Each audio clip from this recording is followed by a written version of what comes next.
মা, আজকেও তো ভাত জোটেনি। না মা, আজ জোগাড় করতে পারিনি, তবে কাল একটা উপায় খুঁজে বার করব। রিনি আর তার মা গায়ের এক কোণায় একটা ছোট কুড়ে ঘরে থাকে।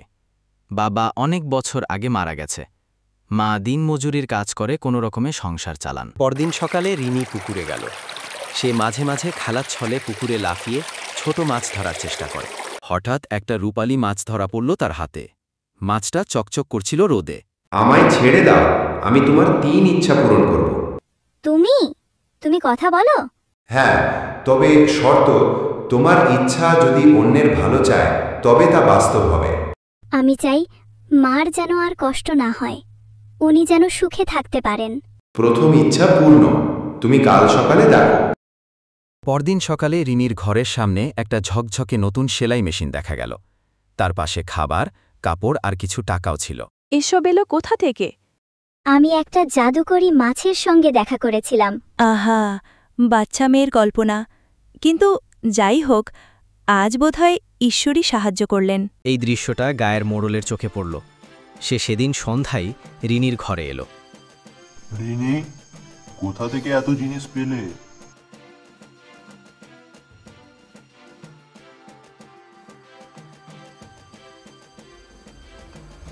এ তো সোনার খনি, আমিও মাছটা ধরবো।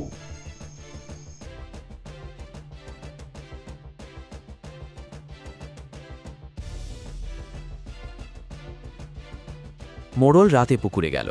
তারপর গালে গামছা বেঁধে জাল ফেলল। হঠাৎ একটা রূপালী মাছ ধরা পড়ল তার জালে। আমায় ছেড়ে দাও, আমি তোমার 3 ইচ্ছা পূরণ করব। হা হা, আমি চাই একটা বড় প্রাসাদ, অনেক টাকা, আর গায়ের সবাই যেন আমার চাকর হয়। তোমার সব ইচ্ছাই স্বার্থপর, আমি তোমাকে শিক্ষা দেব। পরদিন দেখা গেল মোড়লের ঘর ভেঙে পড়েছে, টাকা উধাও, আর সে নিজেই রাস্তার ভিখারি হয়ে গেছে। আমি আর একটা ইচ্ছা চাই, গ্রামের সবাই যেন ভালো থাকে, কেউ যেন না খেয়ে না থাকে। তুমি সত্যিই অনন্য, দ্বিতীয় ইচ্ছা পূর্ণ। পরদিন গায়ের প্রতিটি ঘরে খাবার, কাজ আর শান্তি ফিরে এলো। কয়েকদিন পর রিনি পুকুর পাড়ের এক বুড়ি মহিলার সঙ্গে দেখা করতে গেল, যিনি আসলে জাদুকরি মাছের পাহারাদার। মেয়ে, তোমার শেষ ইচ্ছা কি? আমি চাই এই মাছটা আবার নদীতে ফিরে যাক, যেখান থেকে সে এসেছে, ওর মুক্তি হোক। তুমি আমাকে মুক্ত করেছ, তুমি বড় হবে, জ্ঞানী হবে, এই গায়ের রত্ন হবে। মাছটা তখন এক রূপালী আলোয় ঝলমল করতে করতে নদীর দিকে উড়ে চলে গেল।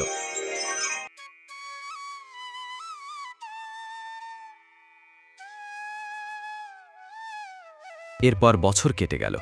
রিনি বড় হয়ে গায়ের স্কুলে শিক্ষক হল। তার মাও এখন সুখে আছেন।